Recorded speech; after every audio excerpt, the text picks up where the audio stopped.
Good evening, ladies and gentlemen, and welcome back to Apex Racing TV and to the Apex Racing Academy VRS F3 Super Series. You're very welcome to Road Atlanta, where we join the drivers for the 8th round of the championship. So just 2 rounds remaining, including this one. Championship tight at the top and a brilliant, tight and twisty fast circuit to greet the drivers this evening.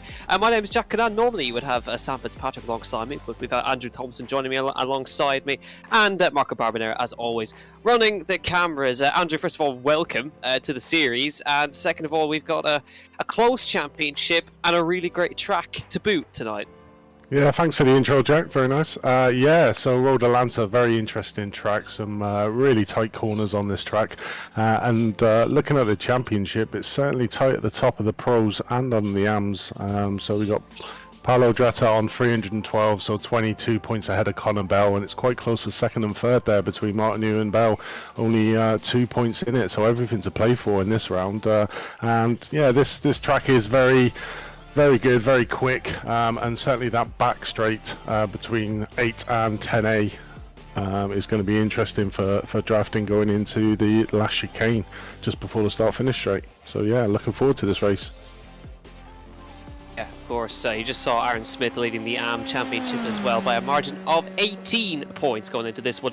But this right here we're looking at right now is Thiago Marteau. He's the man who needs a result this evening in order to keep his championship hopes alive. He was the dominant force at the start of the season, but has had a really poor run of races, and especially last week, even though he had a good qualifying, his starts really let him down at Monza, and now he's got to try and get it back because he needs to beat Paulo Dretta twice tonight to get himself up at the top of the order once again. As Connor Bell, look at that, chucking it through the first sector, down through the S's. So this really takes some commitment as Westerhoff. That's a great effort from Westerhoff, going to the top of the standings, making it a Dutch 1-2. But really fine margins in sector number 1. But right around where we're going right now is the prime overtaking opportunity after this double right-hander.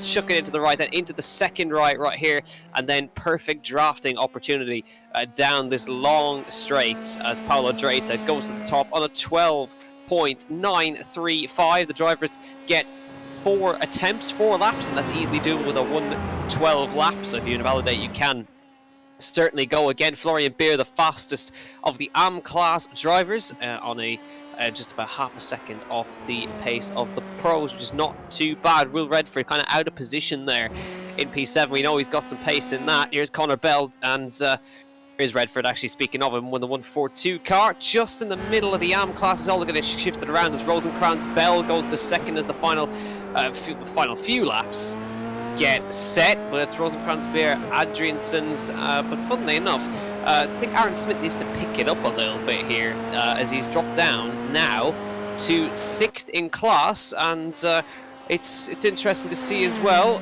The Redford pair are back once again. Will Redford, of course, in 9th, and then you've got, of course, Mark Redford in the AM class. That's, of course, the dad of Will Redford. Now, I'm sure there's severe competition there, Andrew. The fact that the son is faster than the dad. Father-son combination, you've got to love that, haven't you, on a racetrack.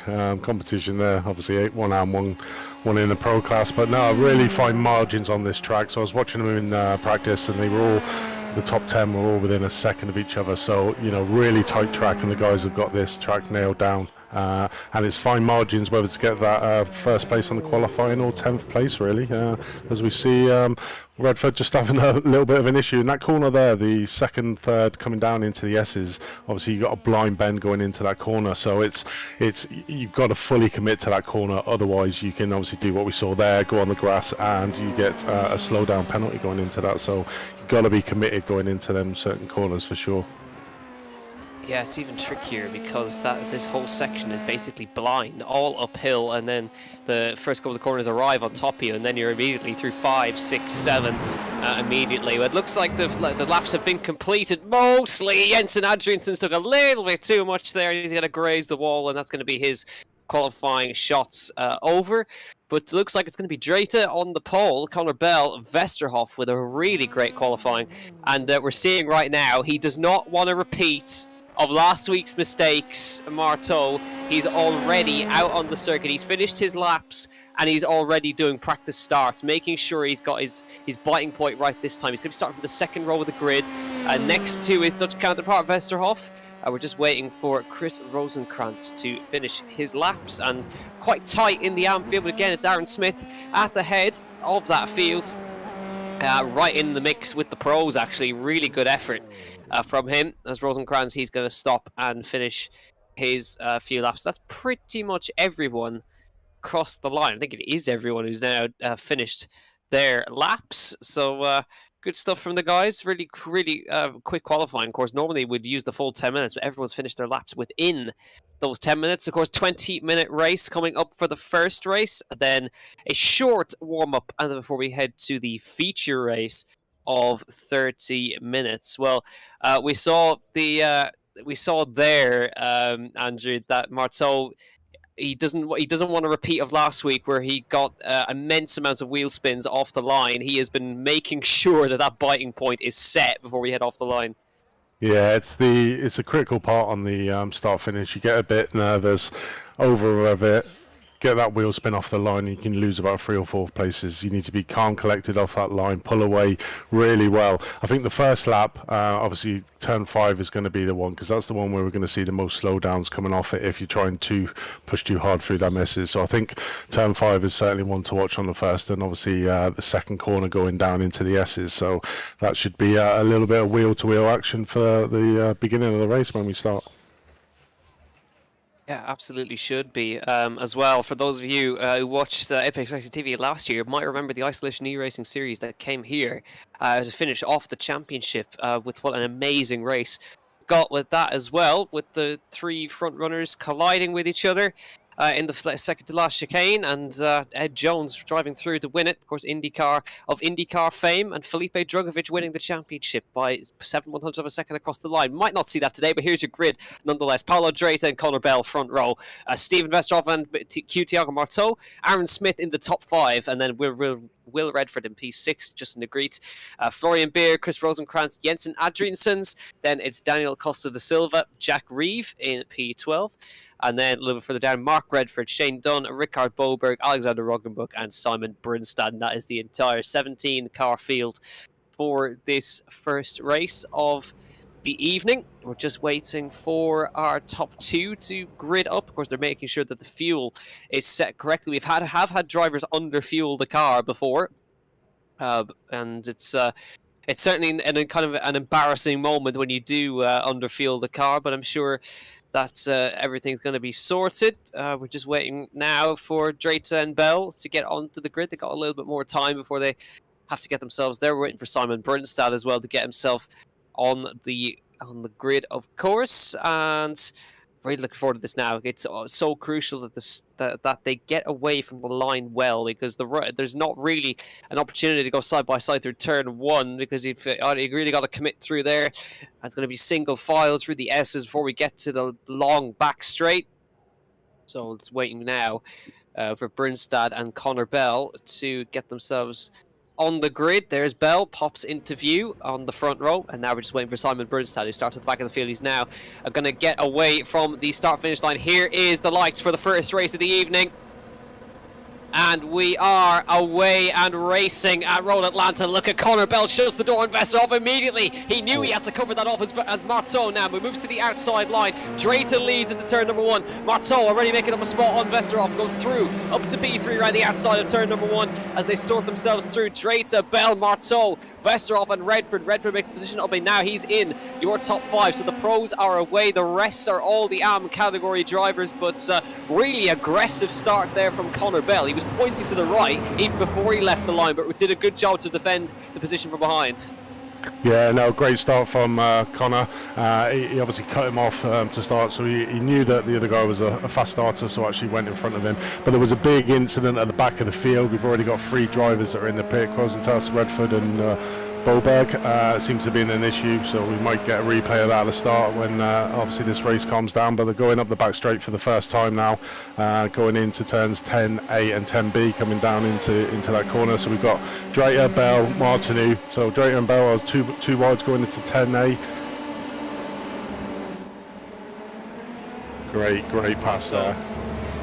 Yeah, lovely job from Marteau. He needs to get after Draytes, but now go side by side down the hill. Connor Bell up inside the last corner. You've got to be brave to do that. Now they're costing each other time though, battling it out up towards turn number 1. So Draytes now 0.8 of a second clear, and ideally Bell and Marteau need to work together now. There was almost an instant just like this kind of one as a couple of the drivers come out of the pit lane. There was something like this that happened in Monza.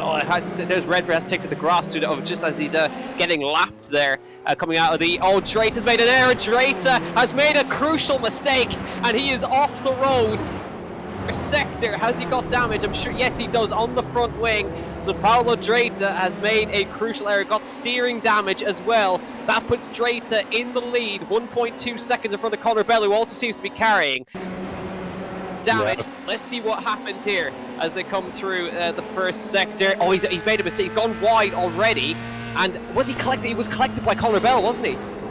Yep, it looks like it's coming down into the S's. Obviously, you've got to be committed going down into there. If you get offline in the S's, it's very hard to recover down there. You lose a lot of time, and the cars behind you, if they've done it right, will almost catch you straight away. So he took the top. He obviously broke too late into turns 2 and 3, going down into the S's, and then got collected by Connor coming down, which has obviously really affected his race. Now he's going to have to come back into the pits, get his fast repair, and get out. But that's going to put him way down in the field. So not a good couple of turns for Connor there. Absolutely not, but that is exactly what Marteau needed within the realm of the championship. He leads now. Drayte back in pit lane. Connor Bell down in 4th.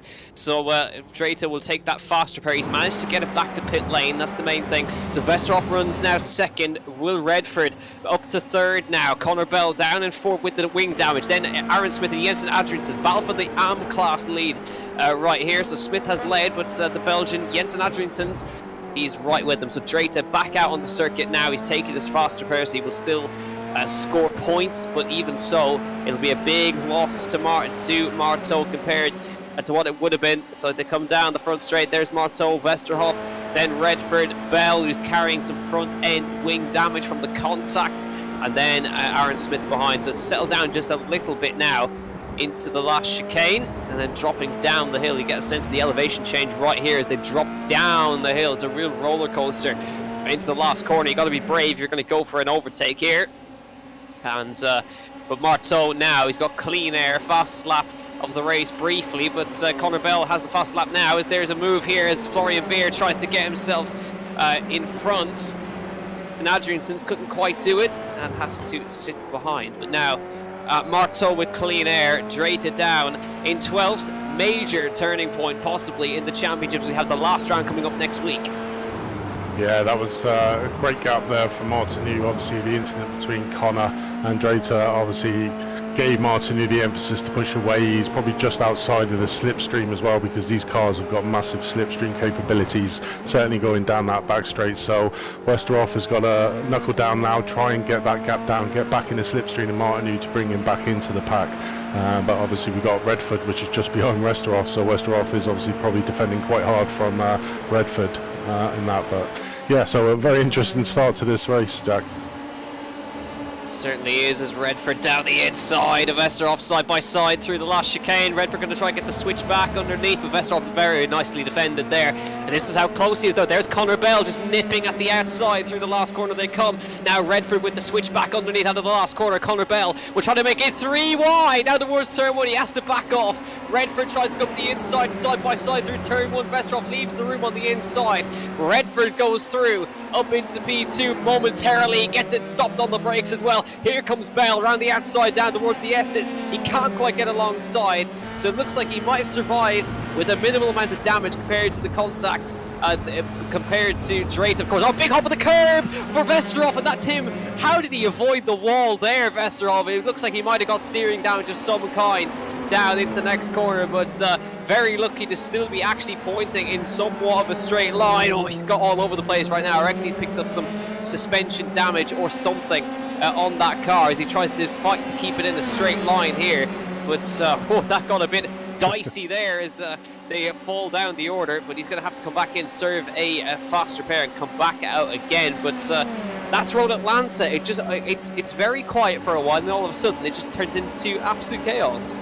Yeah, it's that turn 5, you know, coming down off the S's, you get a really like ground rush of speed coming down there because it's downhill full throttle, so you're going to gain a lot of speed, and then you're coming up at turn 5, which is quite tight left-hander. You can take quite a lot of the corner, but unfortunately, as we saw there, Westerhoff took too much of the corner going on the outside and hit the wall, and probably to add to his woes, he got to slow down for it as well, I would imagine. So not the move that he wanted to do. So no, he's going to be well down the field, probably fighting with Drater now for 11th and 12th. Yeah, absolutely. And Marteau has now opened the gap out to 4.1 seconds. He's actually, Westerhoff's going to be miles in front of Paulo Drater as well, to add to Drater's woes as he heads through towards turn 1. He's already out of the pit lane, so you can see Drater's got the pace. Marteau is obviously on a going to set the fastest lap, but Drater's only about a 10th off of that. But here's Aaron Smith right behind him is Jensen Adriansson. That's still the battle for the AM class lead. So these two guys are not far off an overall class podium. Redford, Connor Bell's in front of him, and then you've got these two behind, Smith and Adriansson's. Florian Beer not too far behind either, but Adriansson's is doing his best to stick in with him, as there's a move there. Jack Reeve on Costa da Silva up the inside, nicely done, and moves up into the place. But again, another fast lap from Marteau, 13.0. This time 0.3 of a second faster than Redford behind, 0.6 of a second faster than Connor Bell behind. Here's another move again, Costa da Silva coming back at Jack Reeve up the inside of turn number 1, very close through turn 1. Reeve goes around the outside to hang on to it up the hill. Costa da Silva nowhere really for him to go, and he has to back off again. But it's nice to see the guys are giving each other plenty of room in turn 1. It's a dangerous corner to go side by side, but they're giving each other plenty of respect.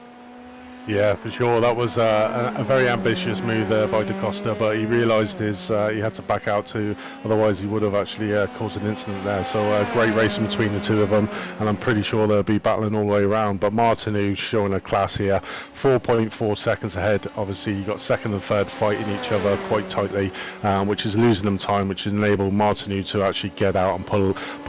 You know what is quite a commanding gap at the moment, 4.4 seconds. So we just need to keep it clean now, and we've got a tight battle for 4th all the way to 5th, second, third, and 4th. So yeah, so that's where the battling is certainly going to be. I think for the rest of the podium positions, we're on that. So yeah, really good effort so far from the guys.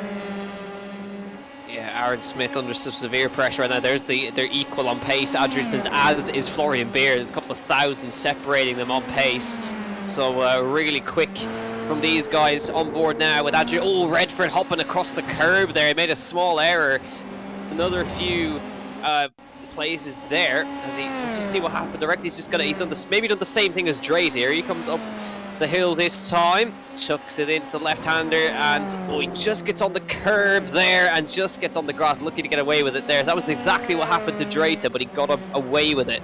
Luckily for him, that's dropped him into the clutches of the Canadian Connor Bell right behind him now. But the gap opens up front to 5.6 seconds.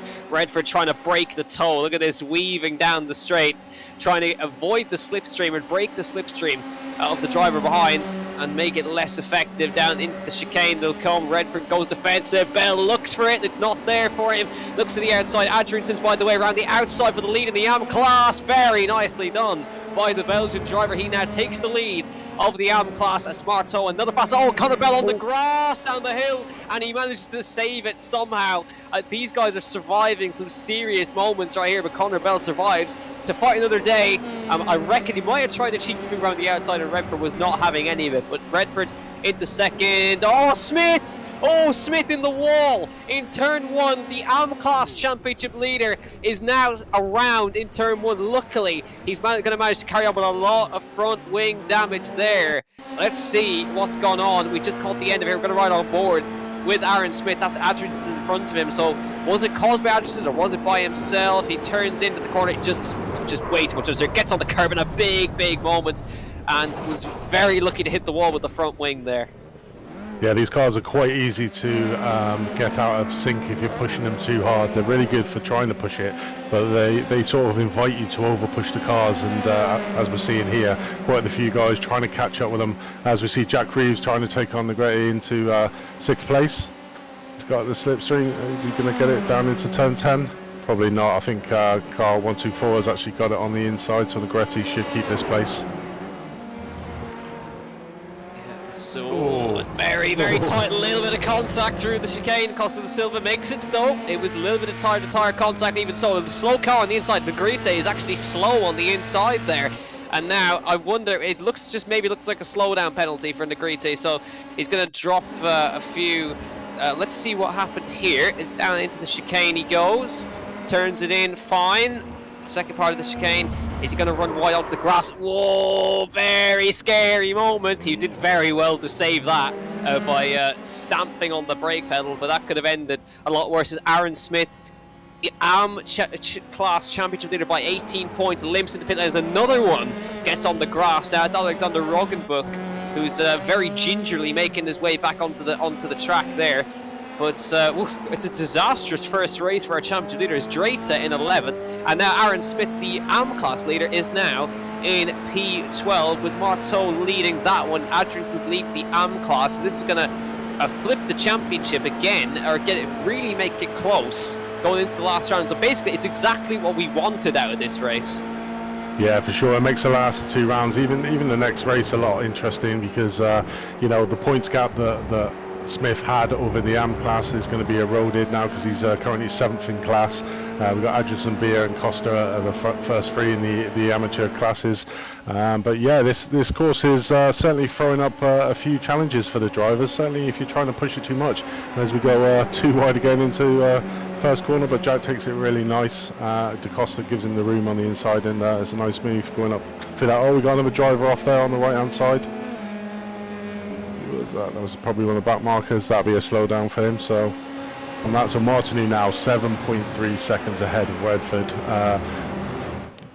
Battle still going on. Redford Bell going into second and third, but Martini seems like he's got a commanding lead now. He's just taking this in his stride. He just needs to keep it nice and clean on the track, and then he should have this race won in sealed and deliver it at home for the line. So we've got about 7 minutes left of this race.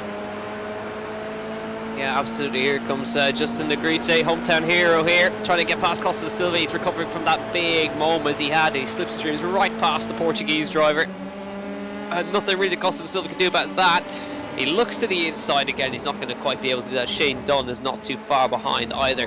But Negrete back up into 7th. As here we are with these two again, Connor Bell and Will Redford. Connor's made his way back through again. A big hop of the curve from Redford. He's done the same thing twice, and that might be a slowdown now through the S's as they now file their way down. Look at Connor Bell immediately on the trail of the British driver. Again, a big moment through turn 5. Uses the grass a little bit there as he now tries to break the toe. Adrianson is not far behind them, you know. The AM class leader, he could really play a part in this if they continue to fight this way, just opening the gap again.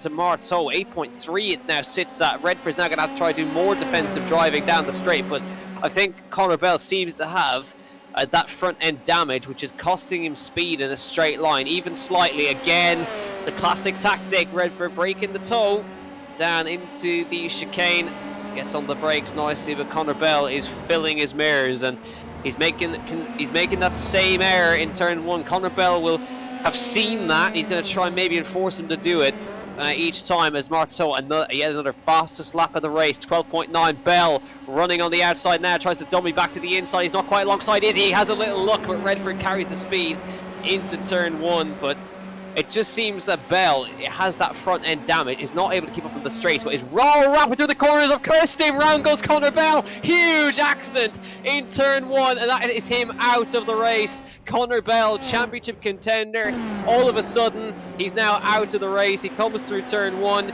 following in behind Will Redford. What happens here? Does he get on the curb here? He hops the curb a little bit, just on the power, too much. And big shot. I think he's really unlucky to hit the car. He did, but that's race ending right there. Yeah, for sure. That's the woes of turn 2 and 3. If you get that wrong, like we said, you know, you hit that grass on the inside edge, that'll flip the car around. It seemed like he was actually spinning the car, so it might be due to that front wheel, that front wing damage that you were talking about, Jack. But what he was doing, he was putting Redford under a lot of pressure, and as we saw, Redford was making the mistakes. So, you know, Redford's now been sort of let off the hook, although he's got Adrianson 2 seconds behind him at the moment. So Adgerson's got Redford in his sights at the moment, but yeah, Redford seems to be let off the hook there from Connor Bell, and I bet Connor Bell's seething in that car now, obviously going back to the pit trying to repair, but he'll be well down the field now and out of this race really. Yeah, that puts Jetson Adriansons now on the overall podium as we see it now. Negrete on Jack Reeve into turn 1 again. We're having another swap position in turn 1. And now Jack Reeve with the undercut and knee with another car on the wall. And that is Florian Beer from second in the AM class. He's now made a small error. Here comes Negrete. He's going to make that position up into P4. Reeve goes through, Costa da Silva goes through, and Shane Dunn goes through. Looks like he's managed to avoid damage, severe damage, but I think he's obviously had a moment. Into turn 1, here he comes up the hill, and is it going to be another one of those that curb clouting that we're used to seeing? Yeah, he hits that curb, unsettles the car, but he manages to get it stopped compared to Connor Bell, and then it's just a case of doing a 3-point turn to get back point in the right direction. But it's at least he's still running Florian Beer. But Adriansons, Negrete, Jack Reeve now the top with the top guys in the AM class. Negrete second, Reeve in third in that class. Just under 3 minutes left to run, and the great thing for Marteau is now the gap is 9.2 seconds, and he continues to open it out. And now, of course, the grid for race 2 is set by the result here. So remember that this will mean Marteau will be on pole, Dreta will be 10th, and Connor Bell is on his way out of the pit lane now. He'll be starting on the last row, basically in last. Compared to the rest of them, he goes a lap down now. And another clout curve. Reeve now spins into what is going on this late phase of the race. Is the tyre wear starting to play a factor here? Reeve keeps it out of the wall just about, but again, Andrew, it's another one of the curb clouts. Yeah, I think it's catching a lot of drivers out. Certainly in this race 1, we've seen probably around about 10 people get taken off there. Some have been more fortunate than the other. Alex just slightly kissing the wall there, so not too much damage, but it's ended some people's races. And I think you're right, is that the tyre wear is coming into account. These are really fast left and right hand corners, so the wear on the tyre is going to be more than the slower left and right hand corner tracks. So that's coming into effect, and we can clearly see it here where the guys are trying to push to their normal speed and getting caught out coming around that. Here we have Connor Bell again, getting up to 13th, so trying to fight his way back. I think the best he could probably hope for would be 12th on the grid. But exactly like you said, you know, a great day for the AMs. You know, for the second race, you're going to have the AMs from third at the moment, from third to seventh on the starting grid of the second race. You know, it pays out well for Martin and Redford, because the next nearest pro is Westerhoff, who's going to be in P8. So those two could work together to get away to maximise the points in the championship. So, you know, this championship's been put right in the air now, and all to play for in the last 5 races, really. Yeah, it certainly is. That's exactly what we wanted. So Connor Bell's going to do some damage limitation in this last kind of lap of the race right now. A lap and a bit for him anyway. He's got to try and get past Mark Redford here. So Will is obviously up in P2. Mark is down here.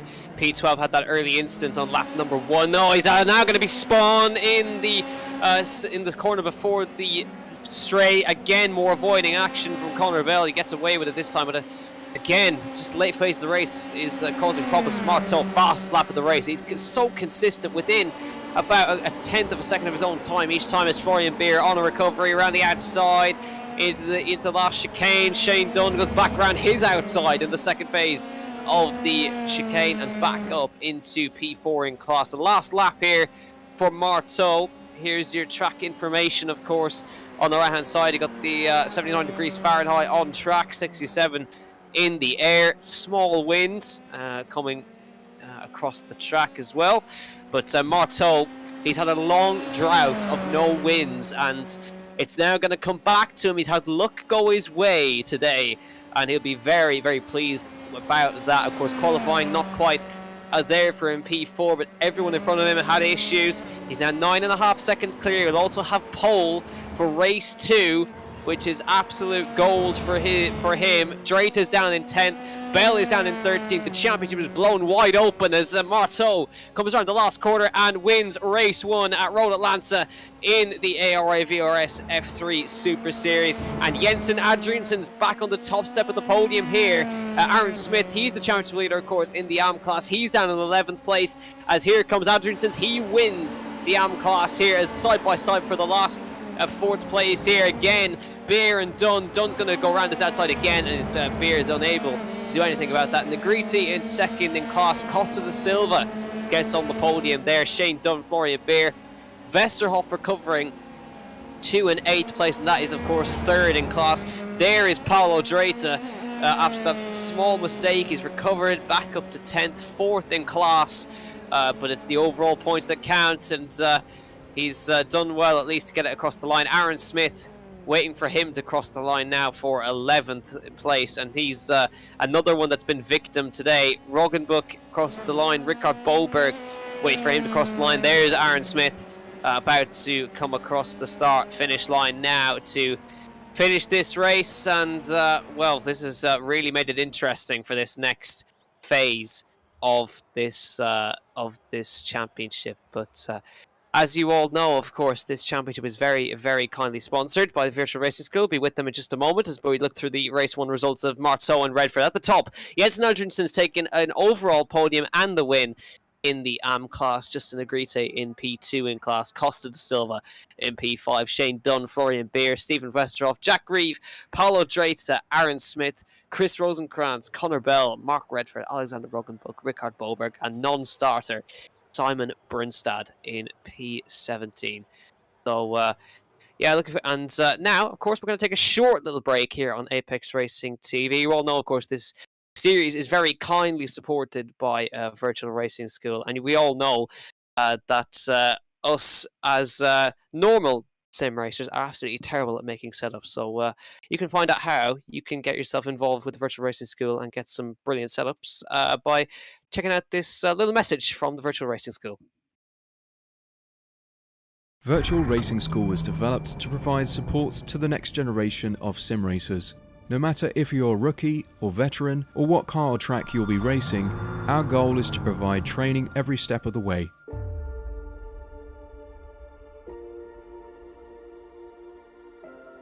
We found that iRacing can be quite difficult without proper training. There needed to be a way to prepare for on-track racing. With VRS, you can literally learn from the best sim racers in the world, including 4-time NASCAR iRacing World Champion Ray Alfala. And Ray Alfala is a 4-time champion of the NASCAR Peak Antifreeze iRacing Series. 3-time iRacing Grand Prix World Champion Martin Kroenke. Martin Kroenke becomes a 3-time world champion. Rallycross World Champion Mitchell de Jong. Mitchell de Jong is now champion for the iRacing Rallycross World Championship Series. And many other top sim racers. Data packs include everything you need to start learning. Our World Championship coaches create the data packs by setting a hot lap or a series of fast laps for you to compare, analyze, and replicate. Data packs also include a tutorial where the coach points out techniques they use to hit the fast lap. This gives you access to the latest driving techniques and setups before you even hit the track. Sign up for a free account and download the VRS telemetry logger. With this application running seamlessly in the background, your laps automatically start syncing to the VRS website. From there, you can analyze and compare 2 laps of your choice, whether it's your data, the coaches, or your teammates. VRS will automatically target improvement opportunities so you can get up to speed even faster. VRS also makes it easy for you to request and schedule one-on-one or group coaching sessions. These sessions can range from 30 to 90 minutes, and you can select the car, track, and setup combination of your choice. Visit virtualracingschool.com today to sign up and get started.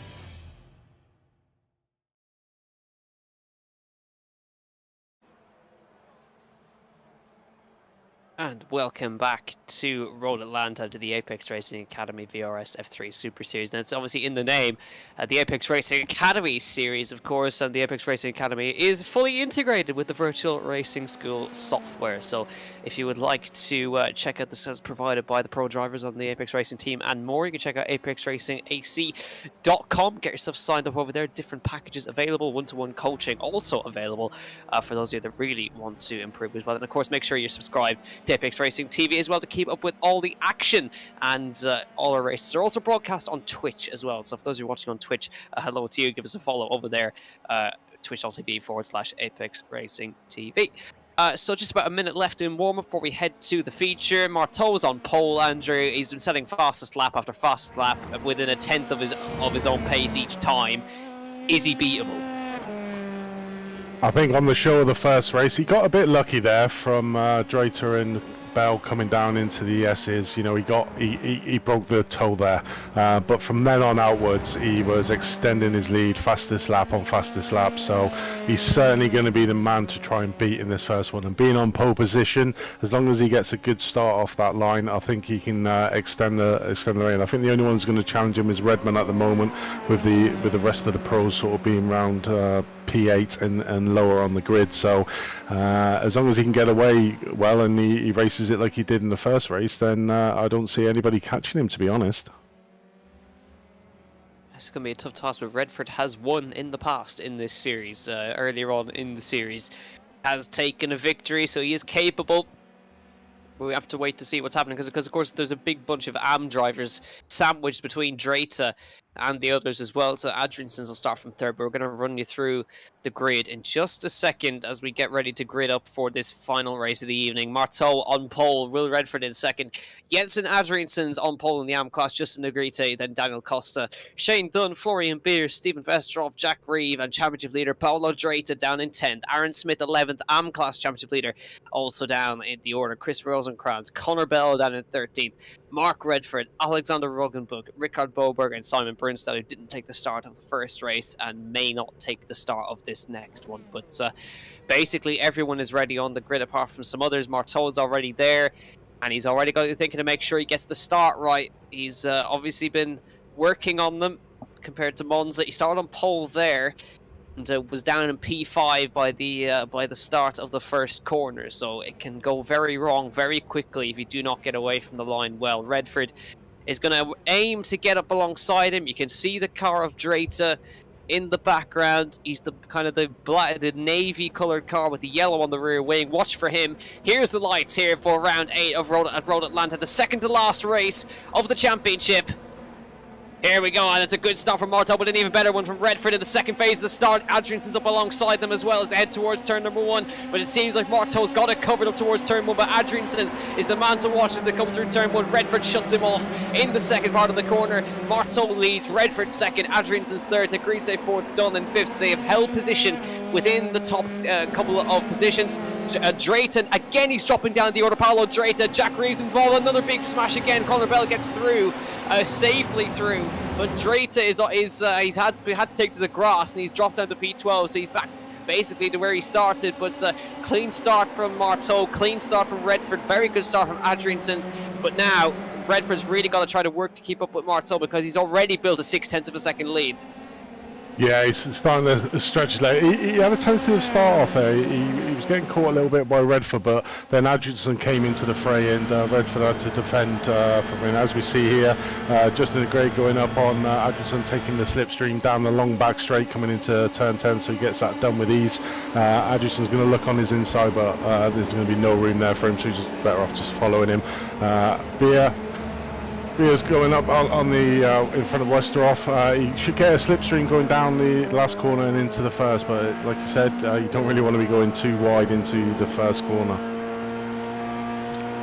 There's a bit of big side-by-side moment there from Rosenkrantz and Connor Bell. Bell is trying to get himself through. We're on board with Paolo Drayton as he tries to make his way through the field. Rosenkrantz a bit wide. Bell's looking for space up the top of the hill. Brave stuff from him there. As again, always problems here. Jensen Adrianson and Negrete, the two leaders of the AM class, have just collided, it seems, at the top of the hill, giving Shane Dunn the lead here in his class. Let's see if we can maybe see what transpired here But once again, it's this part of the circuit as they come up the hill here.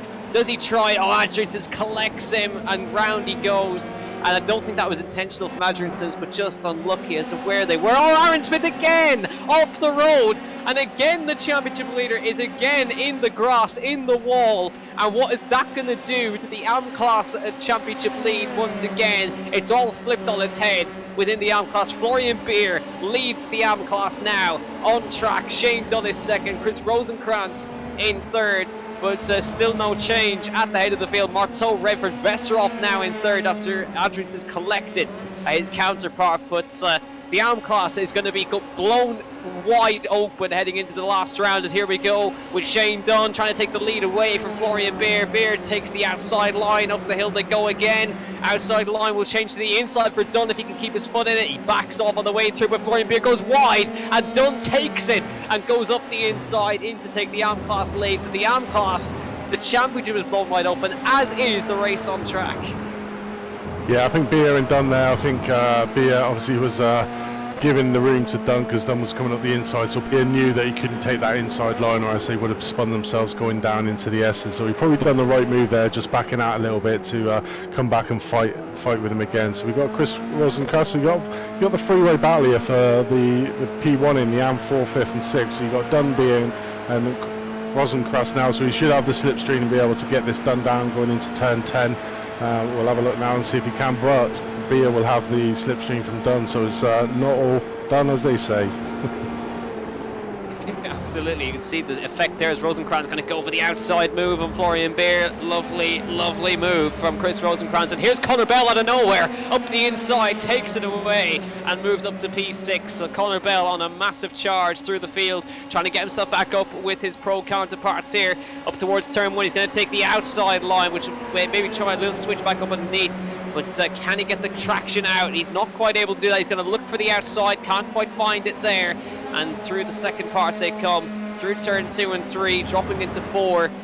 Dunn now firmly in the lead of the AM Class. Rosenkrantz is second. Beer is now in third. Costa and then Dreta down in 9th. So a big day in the title fights of both championships today, with Marteau winning both. Connor Bell looking for the lunge on the inside, but can't quite find room, and he's cost himself a bit of momentum into the second phase. But he'll have a nice slipstream now. And here's Dreta again. He's going to go for the move on Costa da Silva as well. Side by side they go down towards the chicane. He's got to try and get that over speed. And so you can see Bell will get the move done on Rosenkrantz. Side by side they go down towards the chicane. Florian Beer tucks into his slipstream. Bell is in front before they get to the braking zone. Now he switches to the inside to defend. Dreta on the outside. He gets it stopped and done as they come through, and Bear pounces on Rosenkrantz. They go side by side, round he goes, and unfortunately Rosenkrantz loses it and spins on the exit of this last chicane and has to now try and rejoin safely, which he does. But once again there is a little bit of contact, but Shane Dunn now doesn't have any pressure from behind. He's the leader of the AM Class, but I don't think he's going to put up too much of a fight here with Connor Bell, who's absolutely flying through the field right now. Yeah, currently up 8 places from the starting grid, so flying through the grid as we speak, and obviously right on the back of Dunn. He should get this done down the back straight quite easily with the slipstream that he's got in. But you know, we've got Chris Rosenkrantz was up 8 places off the grid before that incident, so he was having a really good race himself, and unfortunate again the S's catch people out, turn 3 and 4 catch them out. So it's the effect of 2, 3 and 4 that seems to be in this race, Jack. Certainly seems to be Connor Bell outside line for the second chicane and slots himself in front. Does Dunn try and fight it? No, he backs off into the chicane as Beer now has to try and defend from the Portuguese driver Costa da Silva. Now on the exit, Da Silva gets a really nice run. He sticks his nose in going into the last corner. He is alongside and Beer gives him room, and they go side by side across the line up towards turn 1, inside line for the first corner as they now try and fight it out. Dreta gets it done on Shane. Oh no, was there contact up the hill? There was, but they managed to save it as they come through. Dreta just about surviving there, and Florian Beer also survives the attack of Daniel Costa da Silva, but that certainly looked like a really loose moment for Paulo Dreyta up the hill, but he gets up to P5 now. So Dreyta on a recovery drive on board with Rickard Boberg, who started at the very back of the order, and he's now fighting for the podium spots in the AM class. Dives to the inside of the Costa da Silva, the Swedish driver, side by side with his counterpart, the 207 car, up the inside into the back straight, still side by side. Watch out for Jensen Adriansen on a recovery drive as well, just behind. This could go 3 wide down towards the chicane. Will he make it 3 wide? He certainly is going to make it 3 wide down towards the second chicane in here at Road Atlanta. We've seen this so many times across the different series. Adriansen's going to try the double move on the outside, inside line for Costa da Silva, but it is Adriansen who makes the double overtake where it goes deep on the brakes into the chicane. Boberg goes through on Costa da Silva, but that was bravery from Adriansen. Outside 3 wide with 2 cars on his inside, and he goes up into P3 in class. Yeah, that was a great use of the slipstream effect. So you had the 2 in front of him fighting them side by side, and then you had Adriansen just taking into the slipstream, pulling out nicely and overtaking them both just before the turn, and getting it done just before the turn 8. So a great move for Adriansen, and a good recovery, getting back up 3rd in class at the moment after his spin earlier on. Yeah, it's off with the grease. He was also on a recovery drive, back with the lead battle all of a sudden in the AM class. Look at Florian Beer, he's really closed up to Shane Dunn. Remember what the gap was before? It was well over 4 to 5 seconds, and I think that moment in turn 1, what we kind of caught a glimpse of, is why Florian Beer is now on the tail of him as they now go down the back straight. Beer trying to take an AM class winner. He's got the slipstream, he's got the overspeed, and I don't think that Shane Dunn has really got an answer for this down into the last chicane. Florian Beer takes the lead in the AM class and moves in front of the British driver Shane Dunn, who's trying to stick it in down the inside. Though he's pulled this off on Florian Beer in the last race. He's done it the 3rd time he's done it around the outside of the second chicane. He likes that inside switching to outside move, and Dunn hangs on for the AM class lead for now, but Adriansen is flying, but behind. This will be some recovery for Jensen Adriansen to be close enough to take the lead in this fight as well. He's also with an outside chance of the championship as well, before drop scores are applied, of course, through this downhill section that comes. Shane Dunn hanging on, but Adriansen's looking like he might close up to them shortly. But here's a man we haven't actually seen much of since lap 1. Marceau leading this race by 3.3 seconds. Will Redford also on his own there in P2. Just 3.3 seconds behind. There he is, just coming over the hill. And Vesterov catches the glimpse of him as well, the top 3. But they're kind of just racing alone now, really. They're not fighting with each other. They're not pushing on, really. They're hanging on. Connor Bell is the closest man. Apart from that, here's Shane Dunn again. Florian Beer with the outside line this time. Dunn is just giving him the same bit of track each time, and he likes to still stick it up the inside of the chicane. Will he do it again for the 4th time? We're going to see this now. Beer tries to go late on the brakes. Dunn sticks it back up the inside. He's not having any of it. He's defending really nicely here. Yeah, I think Beer's getting knows that move's coming up now and is expecting it. But no, great moves there, and good work for Dunn to try, and because he knows that he's got the Beer's got the overspeed going down the back straight, but he takes that inside line because he knows he's got the outside line for the second to last turn, which gives him a really good slingshot around turn 1. So 2 moves, big off there. Aaron Smith again. Aaron Smith again from the lead of it, so he goes back to the pit. So probably a round to forget for Aaron Smith for sure. Oh wow, missing the rear wing as well. What's going on? That's Costa da Silva inside. It looks like, was there contact? Yes, there was, going into turn 1 backwards into the wall. And once again, Aaron Smith has got to tow back to pit lane, and I can't imagine now what the championship is going to be like, because Costa da Silva's also had to tow back with damage as well. So what a disaster for Aaron Smith. So consistent up to now. It's going to be his worst series of finishes this season. As Marteau crossed the line to begin another lap. He's still got a ways to go in this race. Is Beer now? Is he trying the same thing again? No, he's got the inside this time, but Shane Dunn, he's now pulled it off again. Inside line, here's Adriansen. He takes second away from Beer, opens the door, and he's now going to try and get that lead away into the last corner. Has to tuck in behind Shane Dunn, but Adriansen, what a recovery he's going to make now. Inside line for turn 1. take the lead of the AM class. Here comes Andrewson's, but no, look at this. Dunn hangs it around the outside of turn 1. Not easy to do, and hangs on to the lead. But this is amazing stuff from the AM class. A little bit of a moment there for Florian Berry, locked up and just had to take a little bit of off-road excursion there. But Richard Boberg now joins the fray. 4-car fight for the AM class lead. There's Boberg. He's tucked in behind Florian Berry in the background, but Shane Dunn defending really nicely from a rapid Belgian behind him of Jensen Adriansons. Florian Beer's there, Boberg's there, Negrita is not too far behind either. So the AM class guys are the guys putting on the show tonight.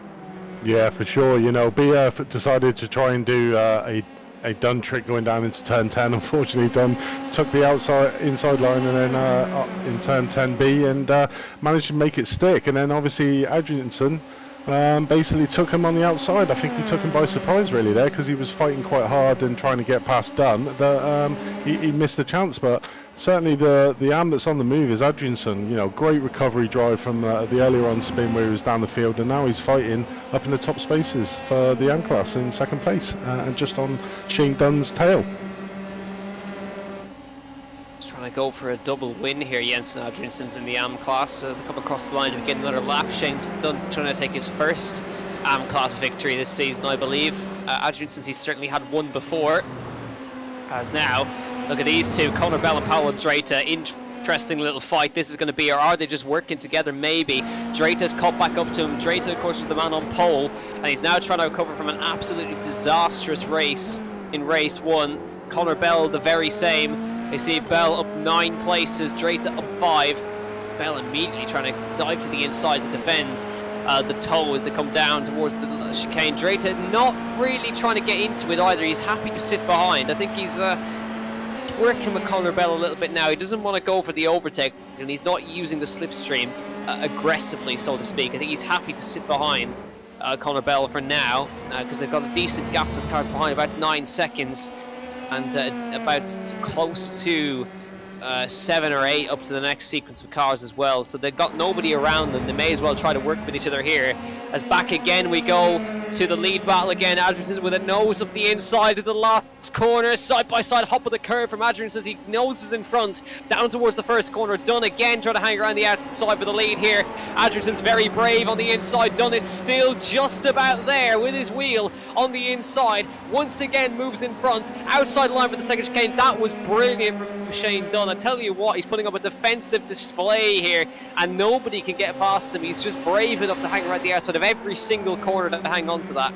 Yeah, I think he's choosing the right lines going through the corners, Jack, because if you watch him when he's going in, like that corner there, Adrianson had the inside line on him and looked like he had the run on him, but because you had that outside speed and the faster speed around the outside, Dunn was managed to claw back the speed going into turn 3 and 4. It's clever driving from Shane Dunn there. He knows where to place the car and it's working very well for him as they look down the order now. Meller's definitely on his own. Mark Redford, I think he's had a small excursion off the road once again, but I think he's about 30 seconds behind. There it is again, the turn 3 curb. But he managed it. That's a beautiful, nice recovery spin from Mark Redford there. Oh, and he's dropped it again. Look at that, down to 4th place all of a sudden. So mistake from Shane Dunn somewhere, and now Adriansons leads. Florian Beer 2nd, Richard Boberg in 3rd place, but Adriansons will not get away, I'm sure.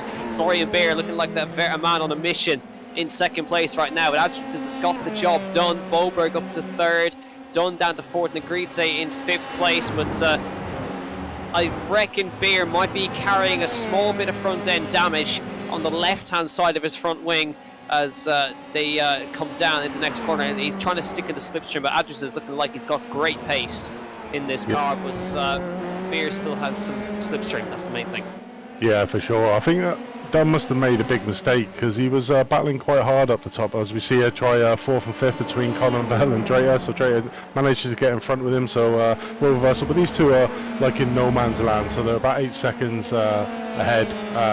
In fact, 3 seconds ahead now for 3rd place. So if they play if they play fair between each other and work together, they can actually pull back third place into this and could actually get one of them on the podium. But they seem to be battling quite hard at the moment, going too wide into turn 1 and going into 2 and 3. Luckily, Drayton actually gets in front of him going down into that. So here we go on the AM battle. So Adrianson. So here we got Negretti. Oh, he's in 9th place. You've got Boberg in front of him and Beer behind him with Dunn and that. So yeah, really interesting amateur battle going on for first, second, third and fourth, all quite close together really. And Negrete's on a recovery drive as well, because he was the man tapped around by Jensen Adriansen's on the end of lap number 1. And now Rosenkrantz, another man who was also involved in an earlier incident. Now he's going to try and get past Shane Dunn inside line, tries to get it stopped, hops the curb on the inside, really close between the both of them, sends it up the inside of the second part. He leaves him just the room, contact between them over the curb, but that's about as much room as you leave in racing without causing a massive crash. And Rosenkrantz there, I could just see just up the road, you can see Florian Beer. He's going to try and get it done this time on the inside of Adriansen's. Adriansen's going to try and fight him, is he? No, Beer is through into the lead of the AM class. So brilliant job by the AM class guys tonight. There must be some issue with Dunn, I think. Rosenkrantz tried to get past him, but Rosenkrantz took too much speed into the chicane. Yeah, I think there must be an issue with Dunn. His tyres might be going out on him. Yeah, because he seems to be dropping off the pace. I think all that the defending and the tight defending marks within the lines have scrubbed out his tyres, so he's losing a lot of speed going into the corners. So there must be either some damage or his tyres are actually affecting him now, because he's falling down the order considering he was so strong in the front of the Anfield.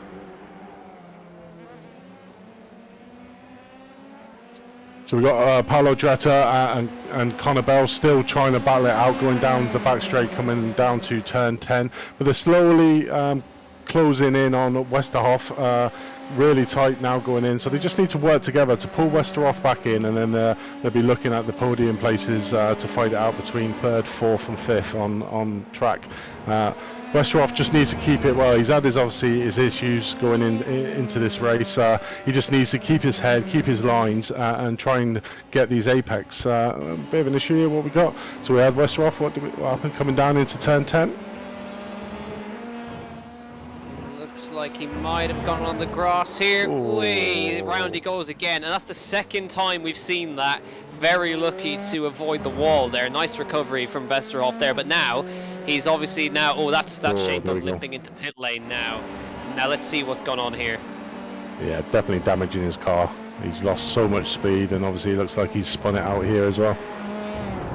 Yeah, it's definitely them tyres have gone, I think. It's a shame, he's fighting really well. Yeah, really unfortunate for Shane Dunn, just burnt out the tyres in the first part of the race, and now unfortunately he's limping back to pit lane. Rosenkrantz also in pit lane, but this battle rages on for the lead between Florian Beer and Jensen Adriansen. Adriansen's on the attack this time. Rickard Boberg's not too far behind either, so keeping an eye on these two. On board with Adriansen's now, middle of the road for Beer. He moves to the outside for the chicane, or just turn to the inside once they come through the kink. Adriansen's with the outside line this time, and dropping down the hill now. Will he try and send one round the outside into the next corner? Yes, he does. I think Beer backed out on the inside line, so he moves up back to the lead again. Jensen Adriansen's, and Beer just kind of letting him through there. But Westerhoff with that mistake. Look at the front end damage. You can kind of see it. We've got a car just taken to the infield there. You see him just stopping there just to let them through. But a little bit, tiny bit of damage on the front end of Westerhoff's car. Not much. It might have just been from that little spin, but now he's in danger of losing that podium because Drayton and Connor Bell, they've driven so well to get themselves back up here, and Drayton sees a podium result in the feature race. Back in him, a little mistake again. Westerhoff gets on the throttle and gets some oversteer on the way out of the corner. Now with the overspeed, will Drayton be able to do this with the slipstream to take this third place away from Westerhoff? Yes, he can. He gets the overspeed outside line for the next corner. Can he get it stopped and done? Yes, he can. Drayton back in third place. And really great job from the Brazilian considering race one. Big slide as well out of the way of the chicane, and Now Connor Bell fancies his chances, going for the long switchback line down towards turn 1. Vestrov will certainly give him the inside. Dreta trying to force him to the inside. Now here comes Connor Bell to the inside, really tight. Vestrov has to take to the curve, still side by side up the hill, and Connor Bell's braving it up the inside. A little bit of contact, and he does get through. Vestrov, I think, had to go down the escape road, but that was tight racing between all of them. And Vestrov taking to the escape road and getting through, but still these guys rage in the fight, and Florian Beer retakes it and goes into the lead again in the AM class with about 9 minutes left to run. But this is getting really hectic now for the podium places across the board. Yeah, so we've got a fight in the Pro class for 2nd, 3rd and 4th. We've got a fight on our hands in the AM class for 1st, 2nd and 3rd. So these two are changing places left and right. So we've got Jensen going on the outside, trying to get the cutback switch in to get the speed going up into the next corner, but doesn't quite get it. Just needs us tucking behind him. We should be able to take him down this back straight, getting in a slipstream. But obviously we've got to watch out for Boberg now, who's getting on the back of Adrianson. So Adrianson's just got to be aware behind him as well as looking in front of him, that Boberg doesn't just try to nick it up the inside of the two of them while these two are battling. So here we go, straight roll reversal now, going around the outside again. So we'll see if Adrianson can get this done. So he's going to have the outside line for this corner, but the inside line for next. He gets it done with relative ease, really, going into that corner. And Boberg coming up on the inside as well, trying to sneak up on the inside of Florian. It looks like he's done it, coming around the last corner into the first. Obviously on the inside line now for Fingit, and he's challenging Jensen going into the first corner. Great pass there for Boberg to get into 2nd place of the AM, pushing Beer down to 3rd, and Negretti's into the fight now, into 4th place. So the battling that Adrianson and Beer have been having have brought Negretti and Boberg back into the race. So it's a 4-car race now going into the AM Championship, into the last quarter of this race. Yeah, brilliant stuff from the AM class guys. Really opportunistic driving from Rickard Boberg as well to make that stick. Beer tries to find the inside again, just trying to show himself in the mirrors of the Swedish driver here as they come round the 3rd to last corner here. Boberg now will try and get the slipstream from Adrianson. Adrianson with a little bit of a gap now, so they kind of need to not battle too hard, get themselves closing the gap up to Adrianson's. But Florian Beer is going to go for the overtake. He certainly is. He's going to go for the outside line into the chicane, and seems like Beer might be carrying a bit more pace here, and he is in front before he gets to the braking zone. But Boberg sticks it back up the inside again, back around the outside of the 2nd part of the chicane, and he holds on to 2nd. Here comes Negrete on the inside. There's no space there, and he has to back off. He's opportunistic with these moves on the inside, but now a little bit of breathing space for Adrianson. You can kind of see it. It's about opened up to about a second now, so they need to try and close it. But Adrianson's got now a bit of breathing space. 6 minutes left in this race, and this is brilliant stuff from the AM class guys, and they're really putting it to the guys in front. You can kind of see, I think it's a lapped car coming that they're coming up to in just a second's time as they come over the bump. Car pulling to the inside, that will be the lapped car that they're just making their way through safely. But Adrianson now managed to build a small lead. It may be small, but it'll be worth a lot. There's Marteau, who's but led every single lap of this race so far, comes across the line to begin another lap with about just under 6 minutes to go, close to 5 minutes to go. As here comes now Boberg. He's trying to get past the lap car. Beer's looking, but can't quite find the space, and now got a dummy to the inside for the chicane. Can he get stopped on the brakes? Boberg super late on the brakes, really gets it sideways. He may have gone a little bit too deep, and he's gone too early on the throttle. Round he goes, and Boberg unfortunately now spins it in the 2nd part of the chicane, gets back going again, but I think a little bit too opportunistic onto the brakes right there. It was kind of all going wrong from the second he got on the brakes for that chicane.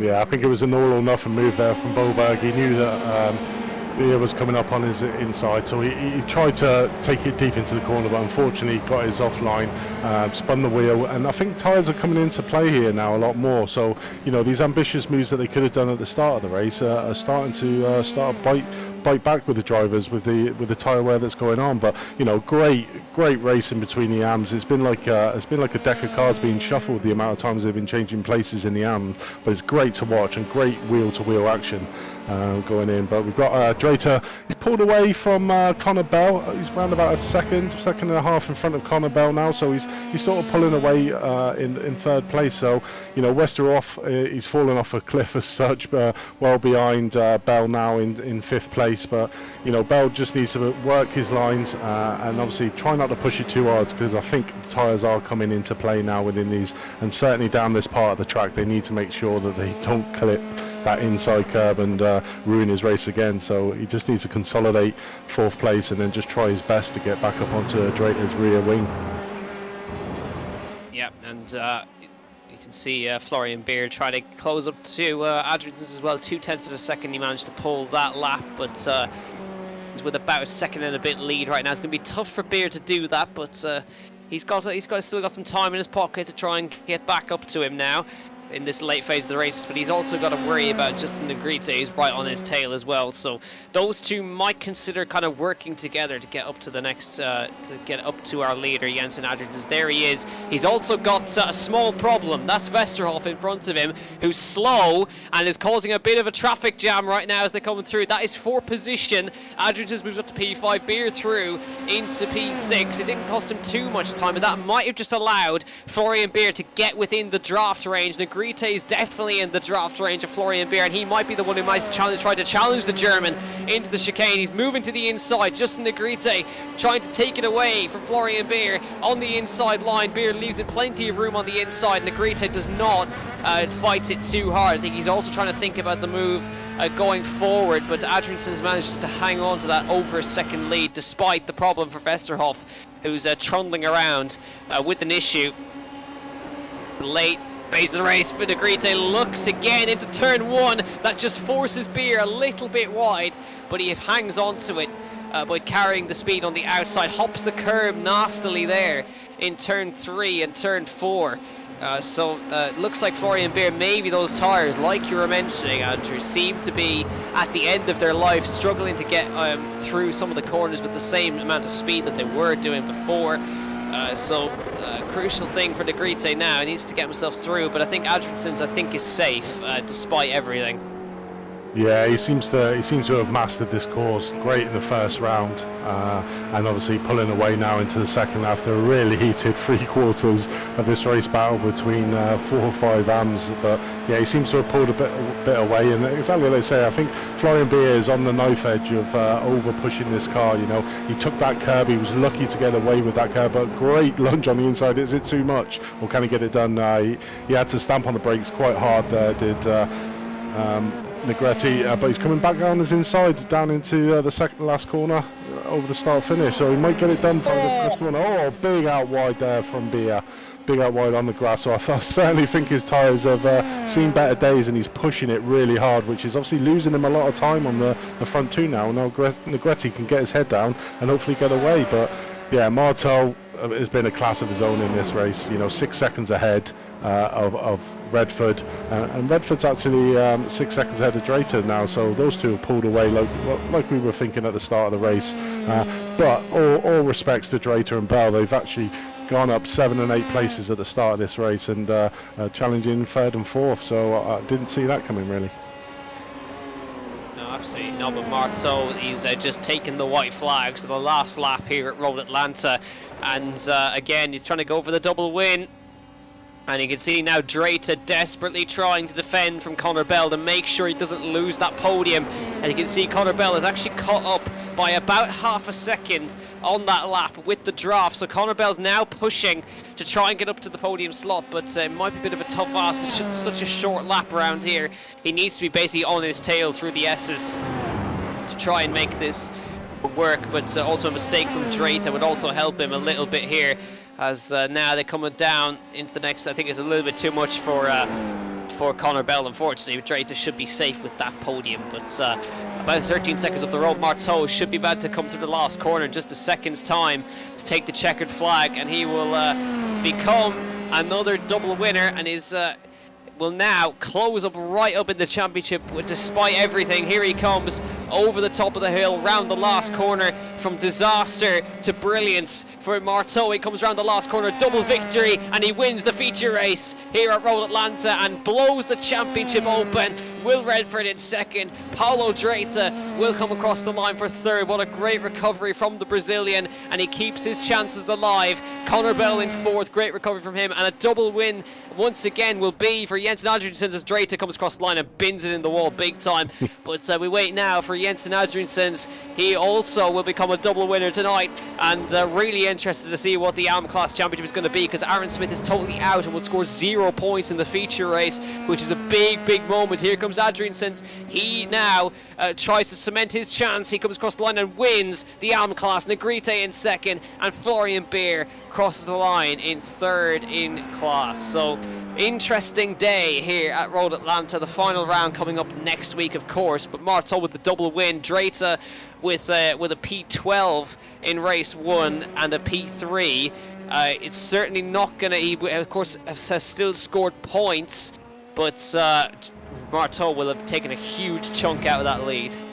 I think that was an outstanding round for Adriansen. Basically, he had his issues on the start of the second race, got spun out, was well down the field, clawed his way back, and took the win by well over a second. So an outstanding drive for him. But what was good to know was the pros and the AMs, both of them had double race winners. So obviously race 2 results, we had Marteau in first place, Redford second, Dreta third, Bell fourth, Adriansen in fifth, Negretti sixth, Beer 7th, Westerhoff, Boberg, Cranston in 10th, Dunn, Redford, Rosenberg in 13th, Jack Reeves and Aaron Smith, Costa and Brunstad, who hauled 16 laps down, so will not score any points for heat run or round number 2.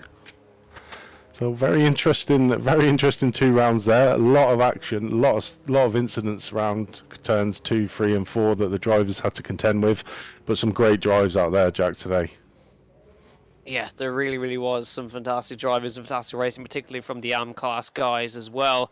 So a big hat tip to them, as always. And I think we're going to hear from some of the drivers now after that race. We have with Connor Bell standing by to have a quick word with us, as is Will Redford as well. We're going to drag in Connor Bell, first of all, for a quick chat to see what has been going on with his race. Connor Bell joins us in the commentary box. Connor, a bit of a kind of a mixed day, I guess, at the office. Not a good race 1, recovering to 4th in the feature race. It's going to make your title hopes a bit kind of an outside chance now, but talk us through that recovery as well. Yeah, not the result I was hoping for today. Just a bit of a racing incident in the first race with Paulo, but me and him worked together in the second one to recover, and I think we did a pretty good job. I had one little contact with Steven Westerhoff. Haven't had a look at that yet, so I don't want to say too much right now. But yeah, overall, it definitely could have been better, but I think I recovered fairly well. Yeah, certainly was looking like that. It seemed like Road Atlanta seemed to lend itself to a lot more side-by-side than we were thinking, especially in corners we didn't think it could go side-by-side, but it's such a high-speed circuit. I mean, how hard is it to make sure that you give guys racing room, because it is a really narrow circuit as well, high-speed turn 1, and you're still somehow making it work going side-by-side with each other? Yeah, Road Atlanta is not one of my favorite tracks. I was never really that good at it. But yeah, racing at it is pretty difficult. The only real overtaking spot is probably the final chicane. But yeah, you definitely can go too wide at some parts of the track, but it is sort of risky. So you just have to make sure you give room to your competitors. Yeah, of course. And as always, we know the last round of this championship is next week to round it off. But it's been a really good season, I think, from our perspective. But heading into this last round, how do you rate your own championship thus far? I mean, it's been certainly some great moments, some bad moments, but how's it been for you?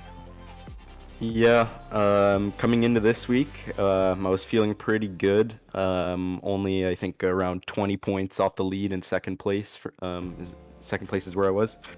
But I think I'll get dropped down to 4th after this. The top 4 are just so close, so it's gonna be a difficult final race. But I think if I can get some good finishes there in those races, hopefully I'll have a good chance at a top 3 at least. So we'll see.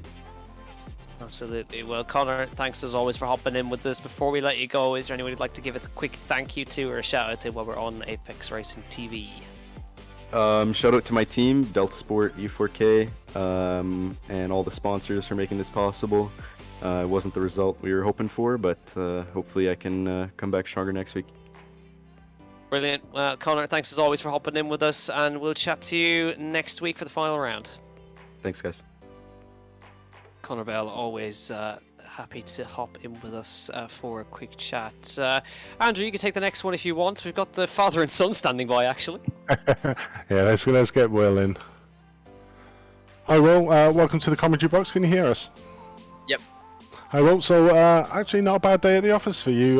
Second in the first race and second in the second race, I believe. Yeah. I did what I needed to do. I beat I beat 2 of my rivals I needed to beat. Marto pulled away, but I think he was just a quicker driver today. Yeah, the first round there was a lot of battling. How did you find turns 2, 3, and 4? Because it seemed to be a lot of incidents going on that track around that turn. Did you find it a lot more slippy, or did you actually manage to find it okay going around that section of course, going down to the S's? I think just because it's such high speed in these cars and it's a completely blind turn in. If you turn in a little too late or a little too early, you're going to go straight off the track. I did that myself a few times. I managed to recover it and keep it on the track, and that's why, I don't know if you saw in a relative, but I'd get close to Marto and then drop like a second back and then get close again and do it again, just because I went that little bit too wide and went wide on the grass and lost like a second. So I can imagine it would be quite easy, maybe further back in the pack, for people to just loop it on the grass and crash into a wall. Yeah, you seem to actually have the good luck of the races. Actually, yourself and Martin got a good decent start from the second race, and you kept it together. There was a lot of battling behind you with close cars, but you seem to have a free track to be able to just make sure that you hit your lines. Did you find that easier to handle, or do you prefer the close racing and the tight racing within races? It's definitely more fun when you're wheel to wheel with loads of these cars, but it is a lot easier when you're on your own to just drive your line and keep the pace up. So there's 2 sides to it. Yes, I like driving on my own. I prefer to, if I'm just trying to run max pace, to be on my own. But I love racing other people. So how do you find this track anyway? Where does it rate on your iRacing tracks of favourite? Seems to be a bit of a mixed bag between the drivers, this track. I don't know. To be honest, this is my first race that I've done on this track. So I've not driven it in any other cars. I've only ever driven it in the F3, but like pretty much today, the 2 hours before the race starts, that was my learn the track time.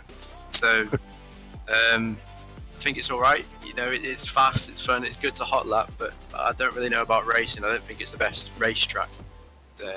But it's good to drive around. It's good fun. You seem to do really well for only having 2 hours worth of practice. Obviously doesn't harm your championship efforts, and that should give you a decent point haul for this event. So I think it's Watkin Glen you've got next. Really great track, nice flowing track. How are you looking forward to that one?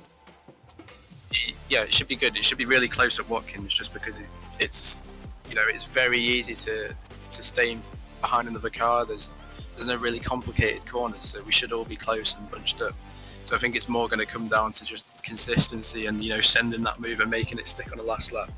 And then Long Beach as well. That's the final track. Very strong track for me, so I'm looking forward to that as well. A good strong end to your championship. How do you feel your championship's gone so far? It's gone alright. I started this league and it was my first time driving the F3 car, so the progression I've made, I feel like it's pretty good.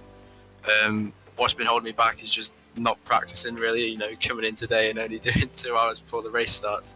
But other than that, I've had a good run.